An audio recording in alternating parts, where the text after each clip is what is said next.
So what I enjoy doing that is probably the brainstorming phase. So trying to connect these different ideas and trying to put it in a product. When I was building the other project, Unified Air, I was thinking myself, okay, maybe I can do it by my own. I can go to the fair and just try to present this project to the different customers. But I thought that would probably not be so successful. After joining this program, I think I will never be building products as I was before. This program kind of transformed the way I'm thinking. Love to Learn, der Podcast für alle, die Lernen lieben. Hello everybody and welcome to a brand new episode of our podcast Love to Learn, the podcast for everyone who loves to learn. And I'm very excited. As you can hear, this episode is going to be in English, so it's a little different from the last episodes. But today I'm joined again with a co-host. Hello, Amelie. Hello, Lorenz. And Amelie is currently a working student in our team. And I'm very excited that she's here with me today. And we also have our guest here, Diego. Hi. And yes, we're all sitting next to one another in the studio in Erlangen. That is very exciting. And yes, in the beginning of our podcast, we always have a secret question. And today I didn't prepare this. It was Amelie who thought of a little question that she can ask me. And today I'm very excited to hear it. And I hope that I can answer it pretty easily. Yeah, I think, or I thought we would start with a very easy question. So I would like to know which country or destination is at the top of your travel bucket list? Very easy, hopefully. That's a very good question. I have on my bucket list, I would say it's Australia. I think like all the cities there, like Sydney, Melbourne, I think it's something completely different and something I've never been before. So I think it's like a cool place to go and it's so different to Germany. And yeah, I think I can have a good time there. And what is on your bucket list for a good country to visit?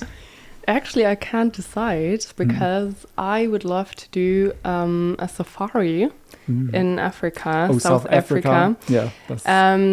especially a horse riding safari.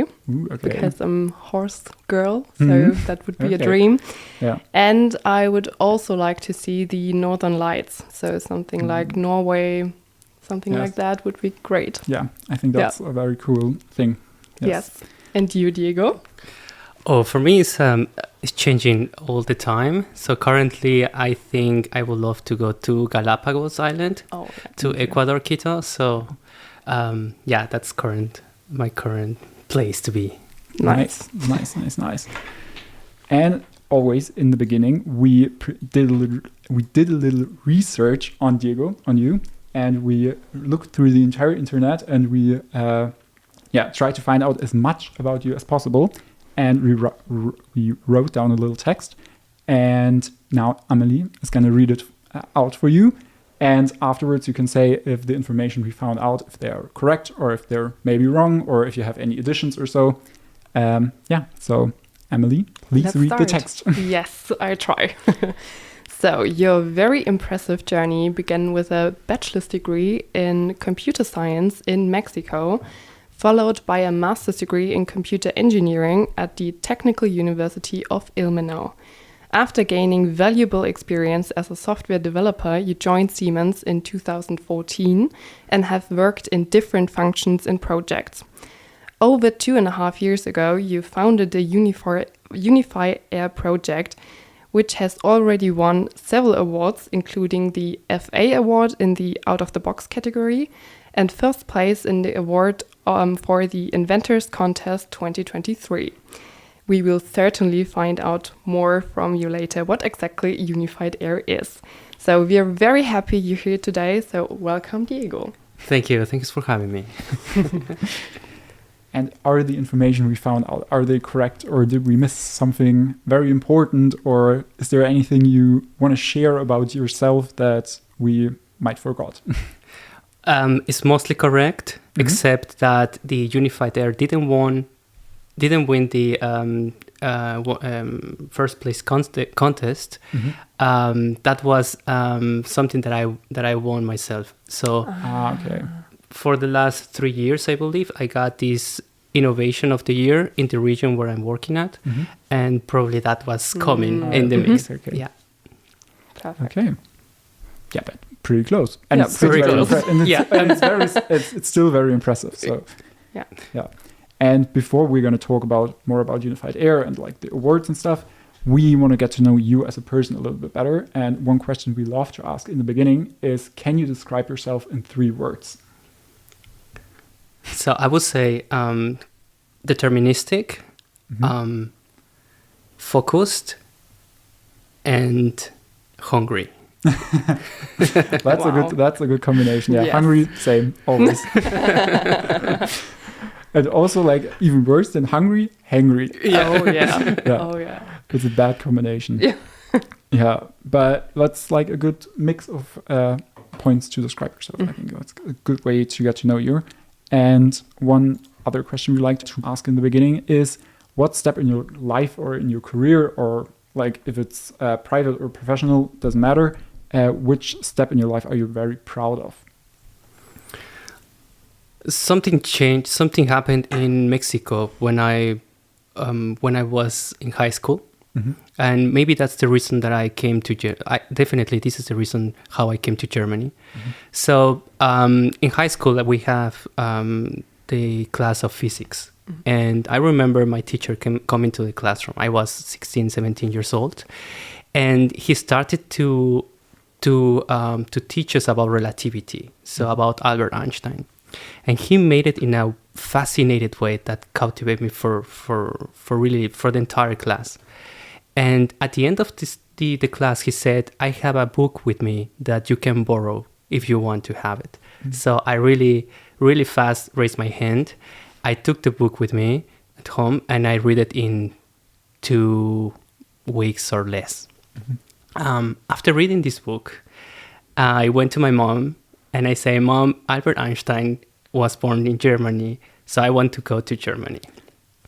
And she said, "Oh, no, you cannot go there. You are so young, you have you didn't achieve anything in your career, nothing. So please go first for a bachelor's degree to college, and then we can talk afterwards." And I believe nowadays, looking into the retrospective, I believe that my mom, as a normal Mexican mom, was thinking like, after the college or during the college, this guy will meet a girl, they will get drunk, they will have kids, and I will stay with them forever. But not. So before finalizing college, I went to my mom and say, "Mom, you say that, so can I apply to go to Germany?" So after that, I went to a master's degree. Well, I applied for the university, Imeno. They accepted me, and this is how I came to Germany. And I'm here for already 22 years old. 15 years, sorry. And the book was about 2 scientists that stole the brain of Albert Einstein. And they went through different universities to investigate what was so huge in that in this person. Okay. And so I think this is something that I could be proud of. So to take the step and coming here, which I didn't realize at the time that it will change my life forever. No. Yeah, that's funny that you say so, because in our preparation, we also prepared this question that was like the next question we wanted to ask you, why you got to Germany from Mexico. So thank you for answering it already. But is there something you might maybe regret on like the decision you made, or are you still very proud or very confident with your decision? Sometimes I regret some things. Like, I don't know, there are some moments where I cannot be with my friends or my family. But I already, because I think I came too early when I was 22. Okay. So I think I already came here. My growing process continue here. So these kind of things, emotional things, is like sometimes I regret. But so yeah, I have also the opportunity every year to go there, or whenever is something coming. So yeah. Yeah, really inspiring. Yeah. Such a great step, especially at that young age. Yeah, because like I'm 22 right now, Yes. and just like thinking about like Yeah. moving completely like to a different Yeah. like country, and like Germans Continent, yes. are like it's a completely different culture as well. Like that's definitely difficult, but yeah. How did you manage like the cultural switch? Yeah, that was hard. I arrived in December. Mhm. In November, and everything was really cold, and everything was covered on snow. No. I couldn't speak any German at all, so I didn't thought, okay, this was, and also because I was in Mexico, that's my fault. I didn't know that there were two Germanys, so this West and Ost, and East. So that was a cultural change coming from, I had everything in quotes in Mexico. I had a car, my friends, I had my family. So in my perspective, I had everything. I gave up everything to come to a really small apartment to live in there with a lot of international people, which was really cool. And to try to do everything by my own. So that was. Okay. Yeah, that sounds like a big challenge, but you did it, and now you're here. And now we obviously want to talk more about your your work life, and have a few questions about like what you're doing in your day-to-day business. Exactly. So thank you for the insight of your private life, your life path. So now we want to switch to the more professional side, maybe, to your work. And first we would like to know, why did you decide to study computer science or engineering? So what particular fascinates you about it? So 2007, Steve Jobs released the iPhone. 2001, he released the iPod. My brother, which is 3 years older than me, as a gift for his birthday, he got a Power G4, a Mac, which was a beast. So at that time, it was really big. And he was 15, I was 12. And that going every year, in every conference, looking at what Apple was releasing, the iPod, on the iMac G3 and everything, all the products cultivated me a lot. And my brother started to do some programming, web developing and so on. So I got really excited. And also I helped my brother doing websites at the beginning, working or playing with Flash. I don't know if you remember Macromedia Flash from Adobe. Well, no. I'm quite old. That was the really first steps that I started to touch a computer, to play with them. And I really like it, that you have a lot of freedom and you can do a lot of stuff by just coding, which was great. And to be creative, as you said in the beginning. Yes. Great. So, and what do you enjoy most about your work as a software architect, especially here at Siemens, or in general, the job itself? I moved actually. So I started as a software developer. I created, for example, the first innovation products, not the first innovation, but some innovation products at the department where I'm working, which is the factory displays. And so we were doing some applications where you get notifications to your wrist, to your smartwatch. So we had developed some applications for mobile devices. Then we have a restructuration, and I joined the same department as a software architect.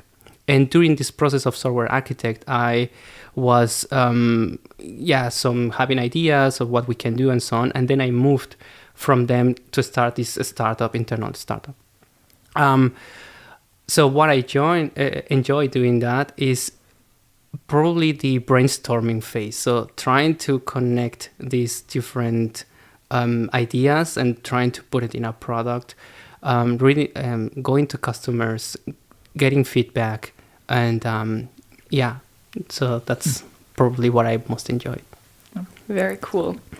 So, and what motivates you most professionally? So we heard that Albert Einstein inspired you for coming here to Germany. So do you have maybe a role model currently for working in general or in general for private life, etc.? I will say in general still Albert Einstein a lot. Also, I will not read probably not too much about him currently. I should do it.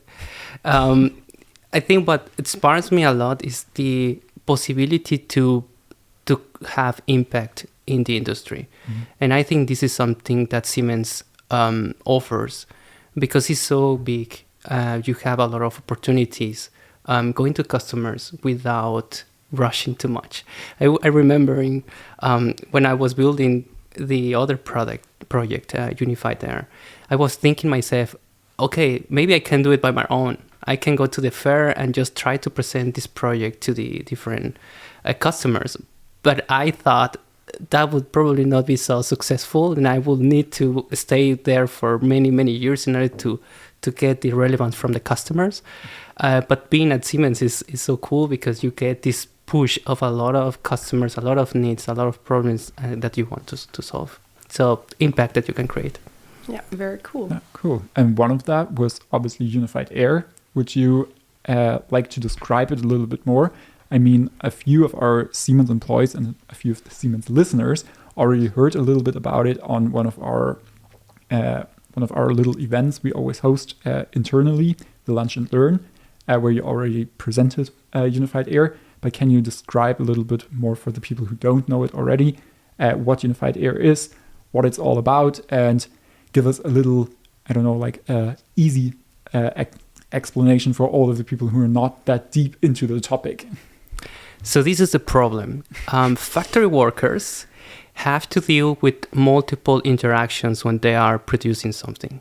So they have, for example, these factory displays that they have to interact. They have to remember maybe username, passwords, IP addresses in order to connect one device to another. They have to use keyboard, mouse. They have to use some USB sticks to transfer files and so on. So those things are costing time. They are not personalized and they are really complex. So what Unified Air is trying to do is to use the mobile devices that everyone has in their pocket or wherever, so it could be also smartwatch, whatever, and closing the gap between these factory workers and the factory. So bringing these interactions in any way, like just typing in your display or using the camera or speaking to the machine and so on, to make the life easier for these factory workers and to gain productivity. Okay, cool. And how did you even come up with that? So like, was it like a problem that you wanted to solve, or was it more like, how did like this, like the process of creating this happen? When I was building the notification app that I talked before for the smartwatches, we got the possibility to have some pilot customers. So we went to the factory and visit them. And I remember one time, because we were quite at the end of the implementation, we have to trigger some alarms in order to see if these alarms is coming to the watch. And what this guy did is to use a USB stick where he had a script, put it in the machine, and then trigger the alarm. And I thought myself, why is he using these USB sticks? I mean, you can have virus on it, you can lose it, someone can get these USB sticks and use it bad in a wrong way.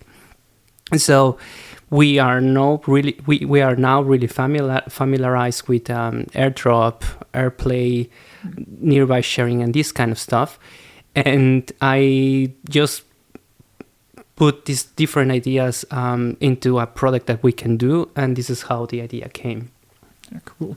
Yeah, I mean, like, especially like AirDrop is something like I think all of us always know, and I'm always fascinated by just putting my phone to like a friend's phone and seeing like the effects and how it like works. So it's so cool that you took like kind of like an inspiration from that and got like a new version that can help so many people there. That's very cool and very impressive. What was like the biggest challenge developing it? Developing it, I will not say was a challenge. Okay. It's something that, because for example, I got with really good friend and colleague, Matthias Schorer, in contact with him, and we started to do the implementation. But the problem were something like we can fix with time, just by doing it. I would say the most challenge was trying to convince the organization to do it. Mm-hmm. And you already mentioned like one of your colleagues, like how many people in total worked together for this project? At the beginning was because we wanted to make like MVP, this minimum valuable product.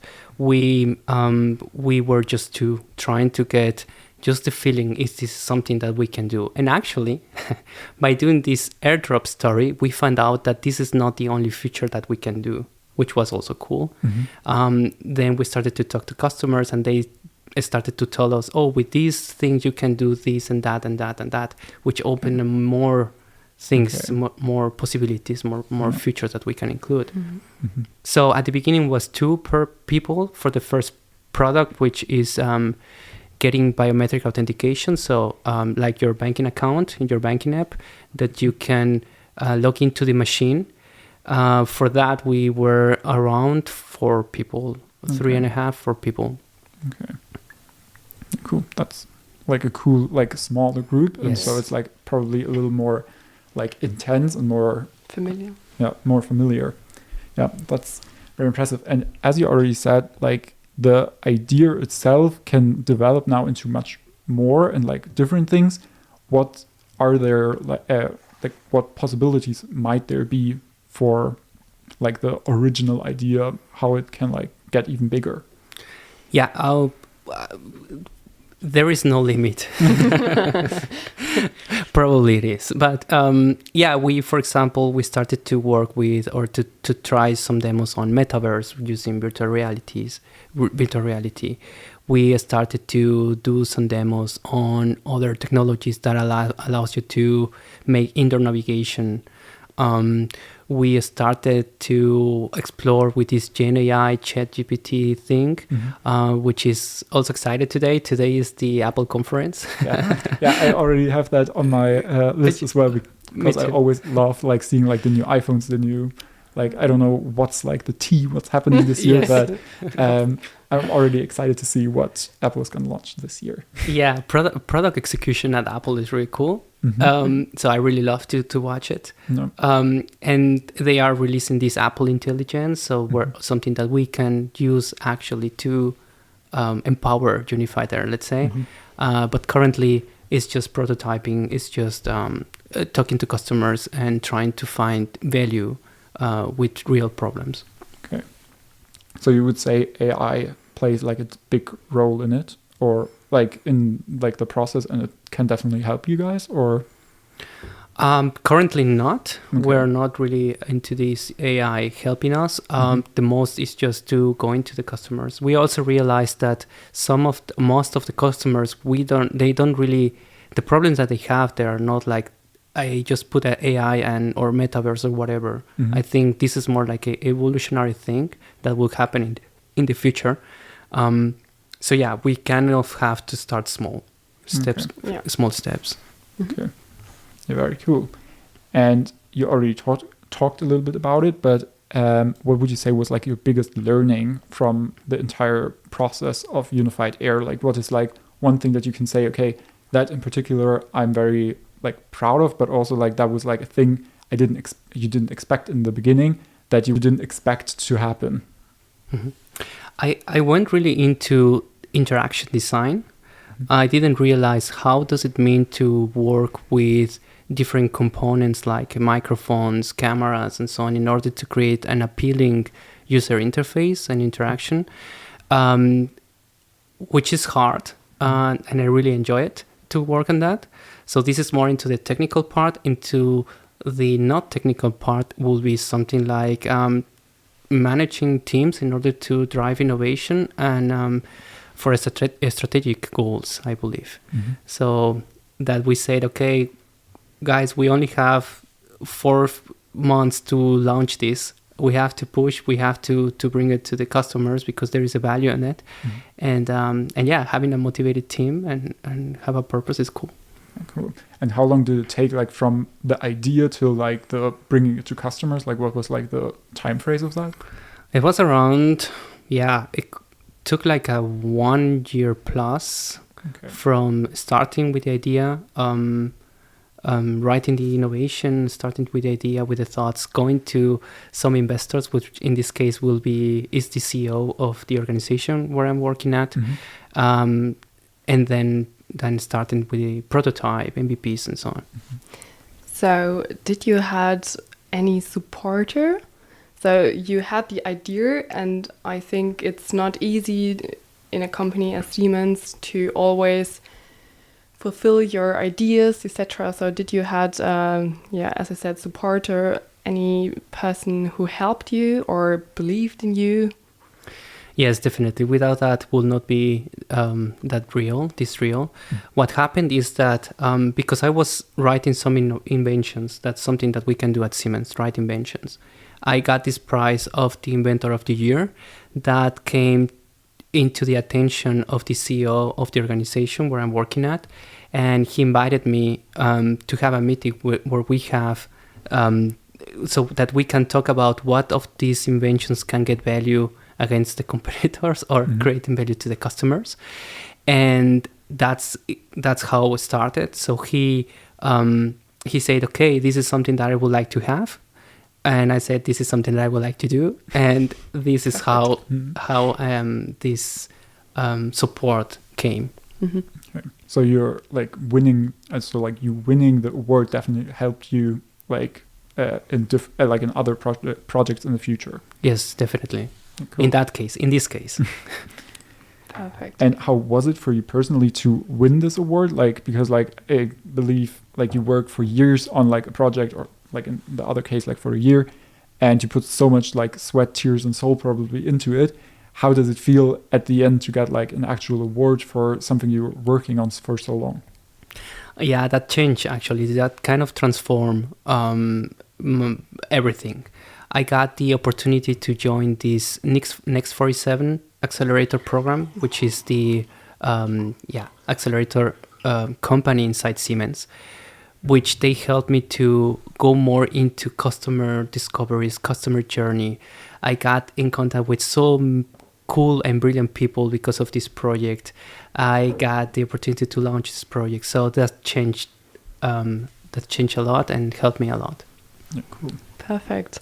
Yeah, we actually wanted to talk to you or with you about the Next47 Startup School, the accelerator program. So can you maybe briefly explain to our listeners what this program is about?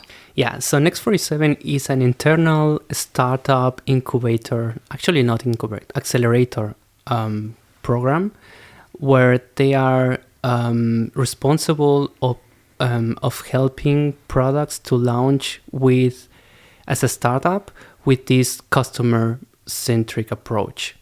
So they are offering multiple different programs inside this Next47, and one of them is mentoring. So you have the mentoring, 2 mentors, where you meet them every week or every 2-3 days, and they started to coaching you. So you have to go to customers, you have to prepare this, you have to do that, and do this, which is sometimes forgotten in huge organizations where we tend to be really technical, and we can have a problem that we can solve because we can do it without thinking on the customers.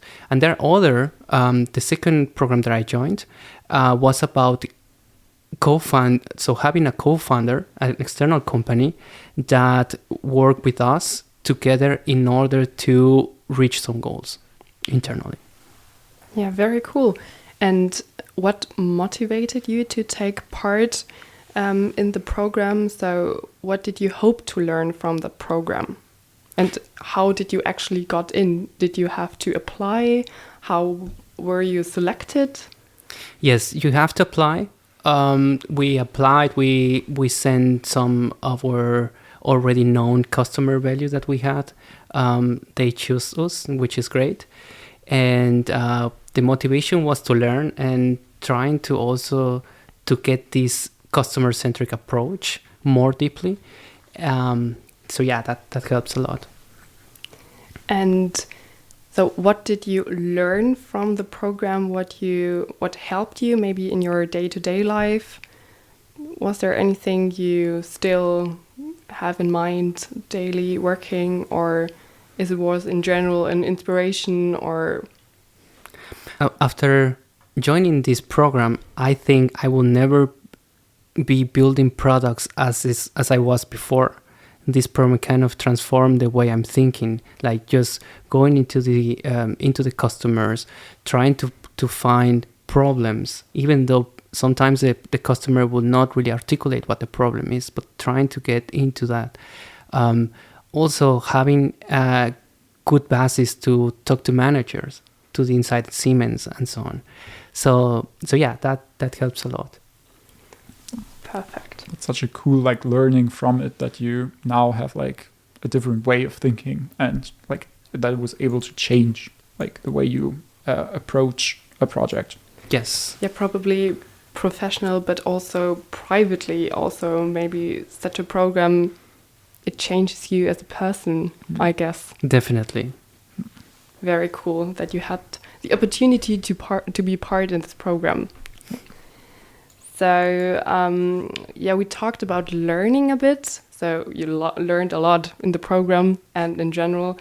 And our podcast is about learning. So do you have something you want to learn, maybe privately, professionally? Maybe you have any ideas or another career path you want to go, another project maybe, anything regarding unified air, another program, anything like that?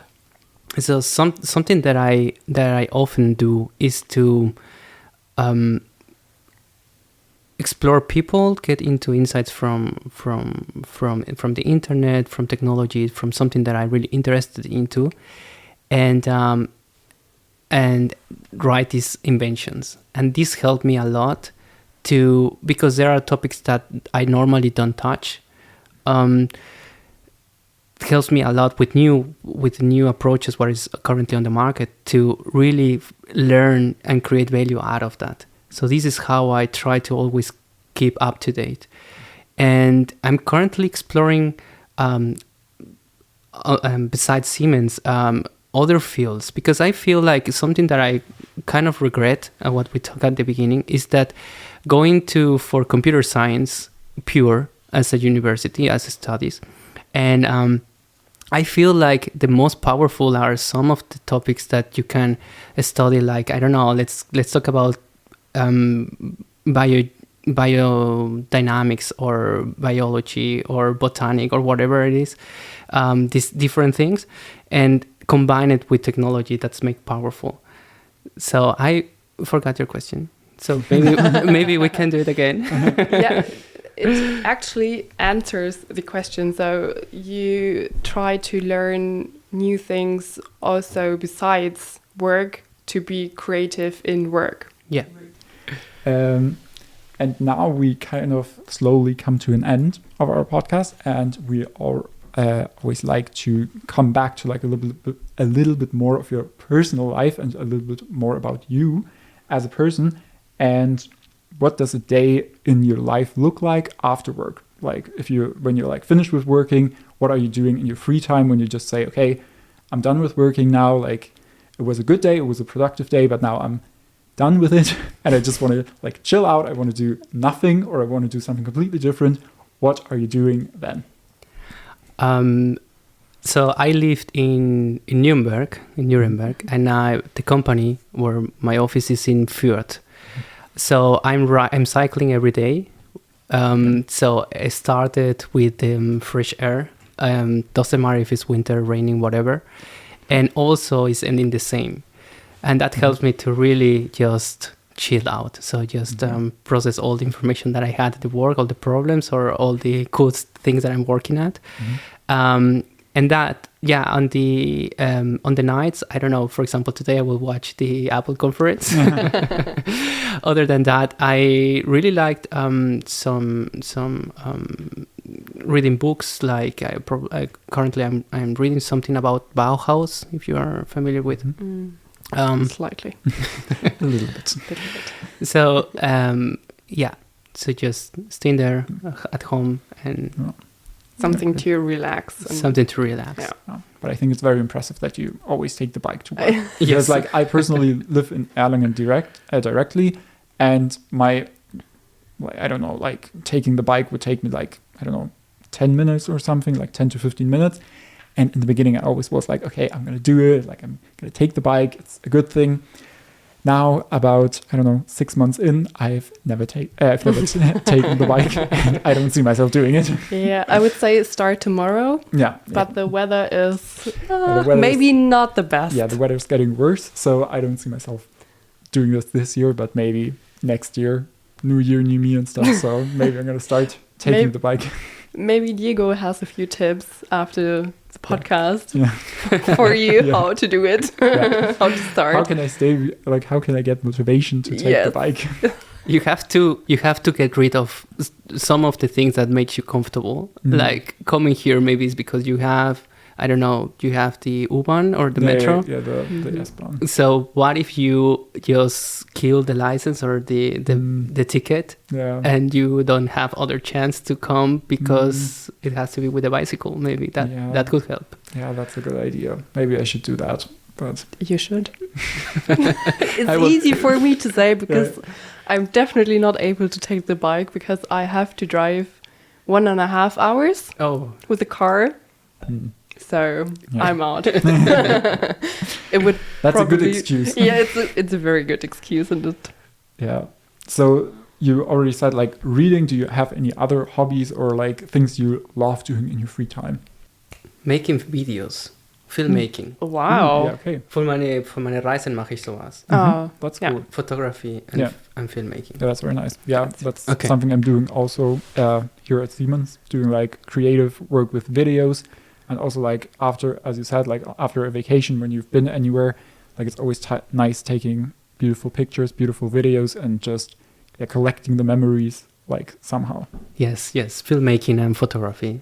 That's cool. That's very cool. That's very nice. So, do you already have videos of destinations you were? And if yes, from which destination? Yeah, I have a lot. Not a lot, but I have some. Yeah, as you said, after a vacation, once you are fresh, you have to do it. So I have some from, let me think, Iceland. I have cool. Africa, South Africa. I have Mexico, obviously. Oh, nice. I have the last one was a cycling trip that I did with my girlfriend in Copenhagen, well, in Denmark and Sweden. So yeah, I have some of them. That's very nice. Peru, yeah. No. Very cool.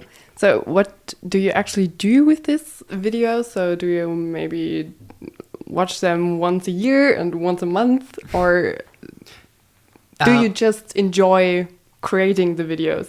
I think that's a really cool thing that I like when I'm traveling is having the camera force me to keep my eyes more open than normal because I need to take the good shot. I'm really amateur. Yeah. I'm not really good at it, but that helps me to always be there more. Yeah. And so yeah, I do these videos for myself. They are really just I host it on YouTube, but yeah, no followers at all, just a few of them. But this is more for me and for families, friends. So yeah. And it helps in the future to go back and see, oh, that was a good time. Yes. What was like the favorite moment you've captured? Because last year I've been to Seattle and there we went whale watching and we got like the perfect shot of a whale just jumping out of the water and cool. splashing back in like the video. And I think that's when, like for me looking back, seeing these pictures was like just amazing that we've captured exactly that moment.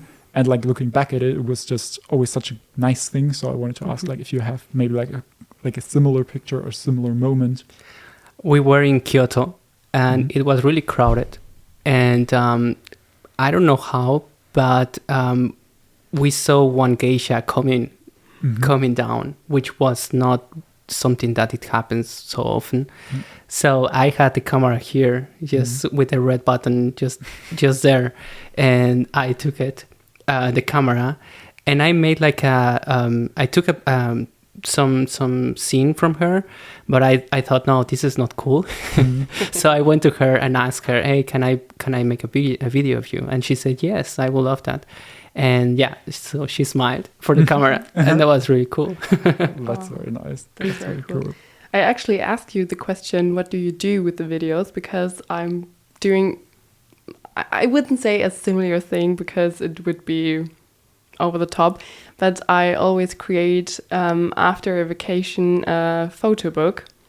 And so my boyfriend and I have the tradition to look at the books, once a year at least, mostly on the holidays, in winter, etc. But I think it's a very cool thing to have. Yeah, definitely the memories. So how do you do that? So you have like a day where you put all the books together and you just talk about that? Actually, so we have 4 or 5 books now. And it's actually very cool to look back and see what we've done. No. And it's so sad that we are taking so many pictures, but they get lost. yeah, Yes. that's You the reason never I'm doing see that. them. Yeah. Yeah, my mother also loves doing photo albums Yes. from every occasion, from literally like her wedding back then, like 25 years ago, to like every little weekend trip or something. So we have multiple photo albums. Yeah, that's that we my can goal, always- actually. that we can always look at. But it's always like, as you said, like a nice way to just capture the most beautiful moments and just have like a thing that's like physical, because like on your phone you can see the picture, but it's not like really like, it's not like real. Like it's there, but not like real. So like in a photo album, I think you can just capture the moment a little bit better. Or as a video, Yeah. even Or as better. Yeah. Very, very cool. Now, at the end of our podcast, we always have 2 different categories that we always like to go every episode. And we always start with our media tip. So that can be a book tip, a documentation, maybe a movie or a series that you can share with the listeners. And so you have a little more time to think about it. Amelie and I are going to share our media tips for the week. And now, Amelie, what media tip do you bring for us? I actually brought a podcast. Surprise, surprise. Yeah, Amelie loves podcasts. Yes. She's a very... she loves podcasts. She loves listening to them. Yes, I listen to a lot of podcasts actually. But I brought a podcast called Working Hard, Hardly Working by Grace Beverly. It's actually in English, so I thought it would fit quite well in this episode. And it's actually very diverse. It has a great variety of topics. For example, she talks about finance, marketing, health, nutrition, always with experts. So it's very interesting. So I think there are episodes for everybody. Cool. I don't know that podcast yet, but I think You I'm have gonna to listen to it. Yeah. So Lawrence, what's your tip? My media tip is a series, and there is a new season out of the series. It's called Only Murders in the Building. It's on Disney Plus, and I haven't watched the new season completely yet, but I've started watching it, and the previous seasons already were very, very good. It's it's basically about 3 people that are like, they also have like a big age difference, and they all share their love for true crime podcasts, and they live in the same building. And then there is going to be a person that's getting killed, and the 3 of them are like starting their own podcast and talk about how, like, who killed them and what are, like, I don't know, like different signs of the killing. And it's with very great actors and actresses. For example, like Selena Gomez, Steve Martin, and Martin Short are playing in it. And that's like a very funny combination, how they're interacting with one another. As I said, they have like a pretty big age gap. So it's definitely funny to see how they kind of work together, even though they're so different. And yeah, that's why I really like this series. And I'm excited to see season 4. Perfect tip for the upcoming, probably more cozy weekends at home. Yes. Yes. And now, Diego, which media tip do you have for us or for our listeners? For me, it's a website. Is Hacker News from Y Combinator. Cool. I really love to go there every 3, 4, 5 hours a day. You can learn so many things, so many technical things, which is great. Okay, cool. So it's like a website that shows the latest technical updates, or what exactly does it show? It's basically like Reddit, but for technical computer science stuff. Okay. Cool. So it's so cool. Yeah. Oh, that's very nice. Very nice. It sounds very interesting, but I think I'm not going to understand anything that it says. As I said, like I love like the Apple keynote and stuff, but I love like the visuals and stuff, and like how the iPhone looks and all the technical things. I don't know. I have not that much plan about all of this. Like I enjoy it, like enjoy looking at the beautiful things, but like everything that goes in depth into the interior and the inside of the iPhone, I'm like, great, exactly. There is something like, I don't know, like a camera lens, and it looks beautiful. Exactly. It looks beautiful, and I only care about taking a good photo and not what the technical things behind that is. Same with me. I'm definitely not an expert, and I think it sounds more for experts to be. Yes, and our last category of the podcast are the speed questions that are very short questions, and we want short answers, and they should be really quick. So we're just asking you them, and then you can just, the first thing that comes to your mind, just say it, not overthinking it. And the first speed question we brought for you is, which superpower would you like to have? Identifying talent as quick as possible. That's a very creative answer. Yes, I would say something like invisible. Invisible? Yeah, flying or invisible. That was what I would say. Yes. Next question, maybe a bit easier or not. Tacos or schnitzel? Taco schnitzel. I was thinking last time, like, why we don't have like this pretzel with a taco al pastor, which I would think is a killer, which would be great. Perfect. Okay, and the last one, holidays on the beach or in the mountains? In the mountains. Okay. Nice. No, I'm more of a beach guy. Thrilled. I love to hike, and in winter I love to ski. So mountains, also great. It's a good combination. So thank you so much, Diego, for being in our podcast today. It was very fun hearing so much about you personally, and also about like Unified Air, the 47 Next Startup program. That was very exciting. Thank you, Amelie, for being a part of the podcast episode. And I hope you guys out there enjoyed the podcast. You can give it a rating on Spotify, and you can give us a comment. And if you have any other guests you would like to hear on the podcast, you can always text us on LinkedIn.